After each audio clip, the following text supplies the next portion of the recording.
Praise the lord. ప్రభు నామములో మీ అందరికీ శుభములు తెలియపరుస్తూ ఉన్నాం. ఎలా ఉన్నారండి? అందరూ బాగున్నారా? మరొక నూతన దినం, నూతన కృప, నూతన అవకాశం, నూతన సమయం దేవుడు నూతనంగా తన యొక్క కృప చేత మనకి అనుగ్రహించాడు. నిజంగా మనము ధన్యులము. సజీవులే కదా నేను స్తుతిస్తారు, మను నిన్ను స్తుతించునా. నిజమే, మనం అందరం సజీవులుగా ఉన్నాం ఓన్లీ బై గాడ్స్ గ్రేస్. దేవుని యొక్క వాక్యాన్ని మనం విందాం. ద్వితీయోపదేశకాండం 7వ అధ్యాయం 9వ వచనం. కాబట్టి నీ దేవుడని యెహోవా తానే దేవుడనియు, తను ప్రేమించి తన ఆజ్ఞల్లో అనుసరించి నడుచుకుని వారికి తన నిబంధనను స్థిరపరచువాడును, 1000 తరముల వరకు కృపచూపువాడును, నమ్మదగిన దేవుడనియు, తను ద్వేషించు వారిలో ప్రతి వానిని బహిరంగంగా నశింపజేయుటకు వానికి దండన విధించువాడని నీవు తెలుసుకునవలను. ఎస్, మన దేవుడు ఈరోజు ఒక మాట మనకు తెలియపరుస్తున్నాడు. ఎవరైతే ఆయన్ని ప్రేమిస్తారో, ఎవరైతే ఆయన్ని ప్రేమించి ఆయన ఆజ్ఞల ప్రకారం నడుస్తారో, దేవుడు వారిని దీవిస్తాడు. వారితో తన నిబంధన, తన కవెనెంట్ ఎస్టాబ్లిష్ చేస్తాడు, స్థిరపరుస్తాడు. 2000 జనరేషన్స్, 1000 తరముల వరకు కృప చూపువాడగా వారి జీవితాల్లో దేవుడు ఉంటాడు. ఎవరికి అంటే ఈ యొక్క అద్భుతమైన ఆశీర్వాదం? దేవుణ్ణి ప్రేమించేవారికి. దేవుణ్ణి ప్రేమించే వారికి ఎన్నో ఆశీర్వాదాలు ఉన్నాయి. దేవుణ్ణి ప్రేమించే వారికి, తన సంకల్పం చేత పిలువబడిన వారికి సమస్తము సమకూర్చబడి మేలు కొరకు జరుగుతున్నాయి అని రోమా 8:28 మనం చూస్తాం. దేవుణ్ణి ప్రేమించే వారికి ఏవి సిద్ధపరచబడినో కంటికి కనబడలేదు, చెవులకు వినబడలేదు, హృదయమునకు గోచరం కాలేదని మనం వాక్యంలో చూస్తున్నాం. ఈరోజు ఒక ప్రశ్న మీకు అడుగుతున్నాను. మీరు ఆయన్ని ప్రేమిస్తున్నారా? రక్షకుడైన యేసుక్రీస్తు ప్రభువాన్ని ప్రేమిస్తున్నారా? తండ్రైన దేవుని ప్రేమిస్తున్నారా? పరిశుద్ధాత్మ సహవాసాన్ని ప్రేమిస్తున్నారా? త్రియేక దేవుని యొక్క సన్నిధిని మీరు అనుభవిస్తున్నారా? ఆయన్ని ప్రేమించే విషయంలో మీరు బాగానే ఉన్నారా? ఒకవేళ ఈరోజు నువ్వు ఎవరిని ప్రేమిస్తున్నావు? ఎవరిని ప్రేమించాలని ఆశపడుతున్నావు? ఈ లోకము దాని ఆశలు గతించిపోతాయి. దేవుని యొక్క చిత్తము చేయవాడ నిరంతరం నిలుస్తాడు. ఆయన్ని ప్రేమించు, ఆయన కొరకు జీవించు, ఆయన కొరకు బ్రతుకు. నీ జీవితానికి విలువ ఇస్తాడు. నీ జీవితంలో సమస్తము సమకూరుస్తాడు. నీ జీవితంలో ప్రతి మేలును ఆయన జరిగిస్తాడు. నిన్ను నడిపిస్తాడు. నీకు తన కృపను అనుగ్రహిస్తాడు. ఎందుకు లోకాన్ని ప్రేమిస్తున్నావు? ఎందుకు యొక్క శరీరాశను, నేత్రాశను, జీవపు డమ్మమును ప్రేమిస్తున్నావు? అవి తండ్రి వలన కలిగినవి కావు. ఈ లోకములో ఉన్నదంతా నేత్రాశ, శరీరాశ, జీవపు డబ్బమే కదా. వాటిని ప్రేమించడం వల్ల మన జీవితానికి నష్టము, శాపము, లాభము, ఆశీర్వాదం ఏమాత్రం కూడా ఉండదు. కాబట్టి ప్రియ సహోదరుడా, ప్రియ సహోదరి, ప్రియ తల్లి, ప్రియ తండ్రి, డియర్ బ్రదర్, డియర్ సిస్టర్, దేవుని సేవకుడిగా మీకు తెలియపరుస్తున్నాను. ఆయన ప్రేమించండి. ఆయన ప్రేమిస్తే నీ జీవితంలో 1000 తరముల వరకు కృప చూపుతాడు. అదేవిధంగా నిత్యము నిన్ను ఆశీర్వదిస్తాడు. తన యొక్క నిబంధన నీతో స్థిరపరుస్తాడు. బైబిల్లో ఒక వ్యక్తిని మీకు చూపిస్తాను. ఆయన దేవుణ్ణి ఎంతో ప్రేమించాడు మొదట, కానీ నెమ్మదిగా దేవుణ్ణి ప్రేమించడం మానేసి లోకములో ఉన్న వాటిని ప్రేమించడం మొదలుపెట్టాడు. ఆ వ్యక్తి పేరు సొలొమోను. ఎంతో గొప్ప జ్ఞానవంతుడు కదండి, ఎంతో గొప్ప బలమైన వాడు. అతని పరిపాలనలో 40 సంవత్సరాలు రాజ్యమంతా నెమ్మదిగా ఉంది. అతని జ్ఞానాన్ని, అతని యొక్క వైభవాన్ని, అతని భాగ్యాన్ని చూడడానికి రాణులు, అనేక మంది రాజులు, అనేక మంది సొలొమోను ఉన్న యెరూషలేము ప్రాంతానికి వస్తూ ఉండేటివారు. ఇంత గొప్ప జ్ఞానవంతుడు. ఇటువంటి సొలొమోను దేవుణ్ణి ప్రేమించినంత కాలం ఎంతో గొప్ప కృపను దేవుడు తనకి అనుగ్రహిస్తూ వచ్చాడు. మొదట్లో ఎంతో దేవుని ప్రేమించాడు. మనం కూడా మొదట్లో దేవుని ఎంతో ప్రేమిస్తాం. ఈరోజు మాట దేవుడు నీకు సెలవిస్తామట. నీవు మొదటి ప్రేమను విడిచిపెట్టేవేమో. మొదటి ప్రేమ, ద ఫస్ట్ లవ్. ఒకవేళ ఇప్పుడు నీకు ప్రేమ ఉంది కానీ మొదటి ప్రేమ లేదేమో దేవుని విషయాల్లో. ప్రేమ ఉంది, దేవుడు అంటే ప్రేమ ఉంది. కొంతమందికి అయితే ఆ ప్రేమ చల్లారిపోయిన వారు కూడా ఉన్నారు. మరి కొంతమంది ప్రేమే లేని వారు కూడా ఉన్నారు. ఈరోజు నువ్వు ఏ కేటగిరీలో ఉన్నావు? మొదటి ప్రేమ కలిగి ఉన్నావా? ఏదో లేకపోతే తూతు మంత్రంగా ప్రేమ కలిగి ఉన్నావా? చల్లారిపోయిన ప్రేమలో ఉన్నావా? అసలు ప్రేమే లేకుండా ద్వేషాన్ని కలిగి ఉన్నావా? ఈరోజు ఏ కేటగిరీలో ఉన్నావు? డియర్ బ్రదర్, డియర్ సిస్టర్, దేవుడు నిన్ను అడుగుతూ ఉన్నాడు. ఈరోజు దేవుడు నీ నుంచి కోరుతూ ఉంది ఆ మొదటి ప్రేమతో, ఆ యొక్క తృష్ణ, ఆసక్తి, తపన. దేవుని ఆరాధించాలని, స్తుతించాలని, వేగరముగా మందిరానికి వెళ్ళాలని, భక్తి చేయాలని, ప్రభు కొరకు నమ్మకంగా బ్రతకాలని, పరిశుద్ధంగా జీవించాలని, ప్రత్యేకంగా బ్రతకాలని నీకున్న ఆశ, నీకున్న ఆయన పట్ల అమోఘమైన ప్రేమ, ఇప్పుడు అదే ప్రేమ కలిగి ఉన్నావా? నీ మీద ఒక నేరము మోపవలసినది, మొదట నీకున్న ప్రేమను నువ్వు వదిలివేసితివి అని చెప్పి దేవుడి యొక్క దినమున మాట్లాడుతున్నాడు. ఆ ప్రేమను తిరిగి మరలా నువ్వు కలిగి ఉండు. ఆ ప్రేమను మరలా తిరిగి రాజయ్యి. ఆ ప్రేమతో తిరిగి మొదటి ప్రేమతో దేవుని మరలా ప్రేమించు. నీకు జీవితంలో అద్భుత కార్యాలు జరగడం నీవు చూస్తావు. మొదటి రాజుల గ్రంథంలో 11వ అధ్యాయంలో మొదటి వచనంలో మనం చూసినప్పుడు, ఆనాడు సొలొమోను రాజు మోయాబీయులు, ఎదోమీయులు, అమ్మోనీయులు, సిదోనీయులు, హిత్తీయులు అను జనులు మీ హృదయములను తమ దేవతల తట్టు త్రిప్పుదురు గనుక వారితో సహవాసము చేయకూడదనియు, వారిని మీతో సహవాసము చెయ్యనీయకూడదనియు యెహోవా ఇశ్రాయేలీయులకు సెలవిచ్చున్నాడు. అయితే రాజైన సొలొమోను ఫరో కుమార్తెను గాక ఆ జనులలో ఇంకా అనేక మంది పరస్త్రీలను మోహించి అనే మాటను మనము చూస్తూ ఉన్నాం.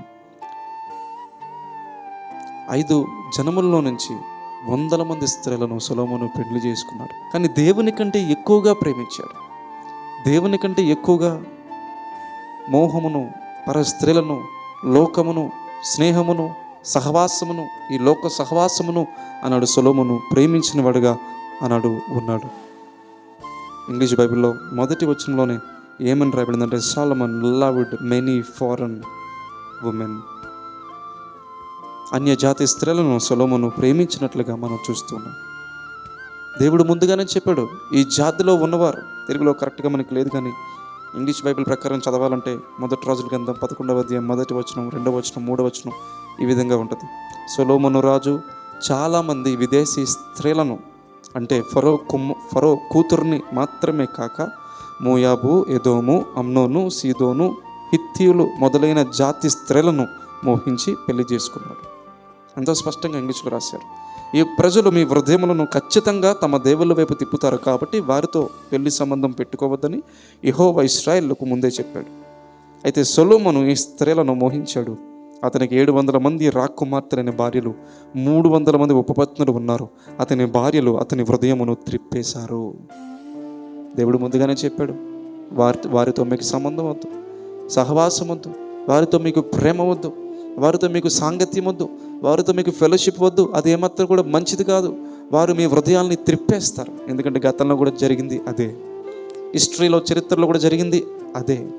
ఆ జాతి స్త్రీలను మనం చూసినప్పుడు 5 జాతి స్త్రీలు, మోయాబు స్త్రీలు ఏం చేశారు? మోయాబు స్త్రీలు, వాక్యం తెలిసిన వారికి బాగా తెలుస్తుంది. ఈ మోయాబు స్త్రీలు శరీరాశలకు, ఇక లోకపు జీవపు డంబానికి, నేత్రాశలకు గుర్తుగా ఉన్నారు.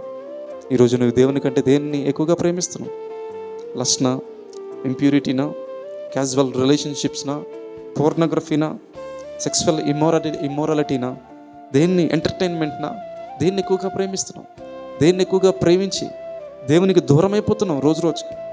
ఎందుకు బలహీనుడిగా మారిపోతున్నావు? దేవుని ప్రేమించి నీ జీవితం బాగుంటుంది.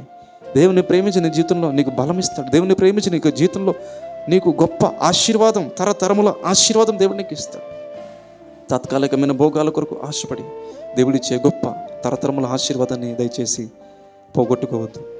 అమ్మోనీయులు స్త్రీలు గర్వానికి, తిరుగుబాటుకి వారు గుర్తుగా ఉన్నారు. వారు కూడా ఇశ్రాయేలు ప్రజలు ఆ యొక్క వాగ్దాన దేశానికి సమీపంగా ఉన్నప్పుడు వారికి దాహానికి నీళ్లు ఇవ్వలేదు, ఆకలికి వారికి ఆహారాన్ని పెట్టలేదు.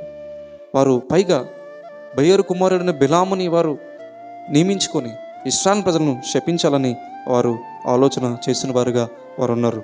వారే ఎవరంటే అమ్మోనీయులు. దేవుని మాటను వినని వారు, దేవుని ప్రజలకి ఏమాత్రం కూడా సహాయము చేయలేని వారు. ఎదోమీయులు ఎవరో మనకు తెలుసు, ఏశావు సంతానం. ఎదోమీయులు కూడా ఎటువంటి వారంటే తాత్కాలిక లోకపు ఆశీర్వాదం, తాత్కాలిక లోకపు ఆశల కోసం ప్రాకులాడేవారు. బైబిల్ ఏమని సెలవిస్తూ ఉంది? ఈ లోకము దాని ఆశలు గతించిపోతాయి. తాత్కాలికమైన వాటి కోసం ఆశపడ్డాడు, చిక్కుడుగా కూర కోసం ఆశపడ్డాడు, జ్యేష్ఠత్వాన్ని అమ్మేసుకున్నాడు. ఒక పూట కూటి కొరకు తన జ్యేష్ఠత్వమును అమ్ముకున్న ఏశావు వంటి భ్రష్టుడైన వ్యభిచారిను మీలో ఎవడైనా కలడేమో అని జాగ్రత్తగా చూచుకున్నాడని వాక్యం సెలవిస్తూ ఉంది కదా. అన్నాడు ఎదోమీయులు ఎవరంటే ఇక ఏశావు సంతానం చేస్తున్న స్త్రీలు. వారు ఎటువంటి వారంటే లోకపు ఆశలు, తాత్కాలిక ఆశలు కలిగిన వారు. ఈరోజు నీవు కూడా దేవుని కంటే తాత్కాలిక ఆశలు, తాత్కాలిక సంబంధమైన పరిస్థితులు, అటువంటి వాటి కొరకు నువ్వు ఆశపడుతూ వాటిని ప్రేమిస్తున్నావా? నిరంతరము కృప చూపే తరతరములను నువ్వు ప్రేమించే దేవుని విడిచిపెడుతున్నావా? కాబట్టి చిన్న చిన్న కాంప్రమైజులు, కొద్దిగా రాజీ పడుతూ ఉన్న నీ యొక్క జీవితం ఒక పెద్ద పెను తుఫానుగా మారకముందే, అదేవిధంగా ఏవైతే ఎఫెక్షన్స్, ఈ యొక్క లోక బంధాలు, ఏవైతే సహవాసాలు, ఏవైతే సంబంధాలు నిన్ను దేవుని నుంచి దూరంగా నిన్ను లాగేస్తున్నాయో అవి ఇప్పుడే విడిచిపెడితే దేవుడు నీ యొక్క జీవితంలో కృపను అనుగ్రహిస్తాడు, నిన్ను క్షమిస్తాడు, నిన్ను బలపరుస్తాడు. ఈ విధంగా ఆనాడు సీదోనీయులు కూడా మనం చూడొచ్చు. నాడు సీదోనీయుల నుంచి వచ్చింది ఎవరంటే జెజబేలు మహారాణి, యెజబేల్ అనే రాణి. ఆమె ఎంతగా ఇశ్రాయేలు ప్రజలను విగ్రహారాధనకు ప్రేరేపించింది, ఏ విధంగా ఏలియా మీద తిరుగుబాటు చేస్తుందో మనందరూ తెలుసు. ఇటువంటి హిత్తీలు, సీదోనీయులు, అమ్మోనీయులు, ఎదోమీయులు, మోయాబులు, ఇటువంటి వారిని ఆనాడు సొలొమోను ప్రేమించాడు. కానీ ఎవరిని ప్రేమించాలి? దేవుని ప్రేమించాలి. తద్వారా దేవుని ప్రేమించకుండా సొలొమోను ఉన్నప్పుడు తన రాజ్యం రెండుగా చీలిపోయింది. తర్వాత ఎన్నో పరిస్థితులు మనం ఇశ్రాయేలు చరిత్రలో మనం చూస్తాం. కాబట్టి ప్రియ సహోదరుడా, సహోదరి, మాటలు వింటున్న నీవు, దేవుడు నిన్ను ప్రేమించే ఒక మాటలు నీకు తెలియపరుస్తున్నాడు. ఆయన ప్రేమించి ఆయన ఆజ్ఞలు గైకొన్న వారికి తరతరములు తన యొక్క కృపను, అదేవిధంగా తన యొక్క విశ్వాసతను, అదేవిధంగా తన యొక్క నిబంధనను స్థిరపరచువాడని ఈ యొక్క దినమును వెరిగి ఆయనకు నీ జీవితాన్ని సమర్పించుకుంటే నేను ఉన్నతంగా దీవిస్తాడు. ప్రార్థన చేద్దాం. అటువంటి కృప దేవుడు మీకు అనుగ్రహించిన గాక. మీకోసం నేను ప్రార్థన చేస్తాను. పరిశుద్ధుడా, నీకు స్తోత్రాలయ్యా, నీకు వందనాలు. ఎస్ లార్డ్, మేము మిమ్మల్ని ప్రేమించాలయ్యా. మిమ్మల్ని ప్రేమించాలని జీవితాలు వ్యర్థము. పూర్ణ మనసుతో, పూర్ణ బలముతో, పూర్ణ వివేకంతో మిమ్మల్ని ప్రేమించాలయ్యా. మా జీవితంలో ఎప్పుడైతే మిమ్మల్ని ప్రేమిస్తామో, ఎప్పుడైతే మీకోసం బ్రతుకుతామో ప్రభా, తరతరముల వరకు క్షేమాన్ని, కృపను అనుగ్రహిస్తారు ప్రభా. ఈ లోకం ఇచ్చేటువంటి క్షేమం, ఈ లోకం ఇచ్చేటువంటి నిబంధన, ఈ లోకం ఇచ్చేటువంటి ఆశీర్వాదం కాదు కానీ దేవా, మా జీవితాల్లో ప్రభా అద్భుతమైన ప్రభా ఆధ్యాత్మిక, మానసిక, భౌతిక, శారీరక ఉన్నతమైన దీవెన దేవా మా యొక్క జీవితాలు మీరు అనుగ్రహించారు. అన్నాడు సొలొమోనుకు ఏం తక్కువ చేశారు ప్రభా దేవా? మీరు సమస్తమైన సొలొమోనుకు అనుగ్రహించారు. ఆహా, సొలొమోను నీ భాగ్యం ఎంత గొప్పదని చెప్పి షేబ దేశపు రాణి వచ్చి కొనియాడుతూ వచ్చింది. ఎంత గొప్పగా దీవించబడినప్పుడు ఎంతో కృతజ్ఞుడిగా నిన్ను మరింతగా ప్రేమించాల్సిన సొలొమోను ప్రభా తాను దిగజారిపోయిన వాడిగా మేము చూస్తున్నాం ప్రభా. దేవ, ఎవరెవరైతే ప్రభా వారికి జీవితంలో అవును ప్రభా అనేక మార్లు నిన్ను ప్రేమించలేని వారిగా ఉన్నా, నాకున్న దాన్ని బట్టి ఇంకా నేను ఎక్కువగా ప్రేమించాలి, అలా ప్రేమించకుండా ఇంకా నేను దిగజారిపోతున్నాను, క్షమించండి అని చెప్పి ఎవరైతే దేవాన్ని నిన్ను ప్రేమిస్తానే, నీ కొరకు జీవిస్తాను రక్షకుడా, ప్రియ తండ్రి, ప్రియసే, ఎవరైతే మొర్రపడుతున్నారో వారి జీవితాల్లో నిన్ను ప్రేమించే బిడ్డలుగా, నీకోసం బ్రతికే బిడ్డలుగా నన్ను, మమ్మల్ని, అందరినీ చేయవలసిందిగా మా అందరితో కూడా నీకు నిబంధన స్థిరపరిచి 1000 తరముల వరకు కృప చూపమని యేసుక్రీస్తు నామంలో ప్రార్థించి అడిగి వేడుకొనుచున్నాము తండ్రి. ఆమేన్, ఆమేన్. ఎస్, ప్రతిరోజు ఈ యొక్క బ్లెస్సింగ్ బ్రెడ్ మీరు చూడండి. దేవుడు మిమ్మల్ని సరిచేసి, చక్కపరిచి, ఆదరించి, బలపరిచి, హెచ్చరించి తన వాగ్దానం చేత మీతో మాట్లాడతాడు తప్పనిసరిగా. సో ఇతరులు కూడా మీకు తెలిసిన స్నేహితులకి, ఫ్రెండ్స్కి తెలియపరచండి. మన ఛానల్ సబ్స్క్రైబ్ చేసుకోండి, లైక్ చేయండి, కమెంట్ చేయండి, షేర్ చేయండి. ప్రభు చేత మీద మరలా రేపటి దిన మనం ఇదే సమయానికి మనం కలుద్దాం. అంతవరకు ప్రభు యొక్క కృప మీకు తోడుగా ఉండి మిమ్మల్ని దీవించి ఆశీర్వదించును గాక. ఆమేన్. Praise the lord.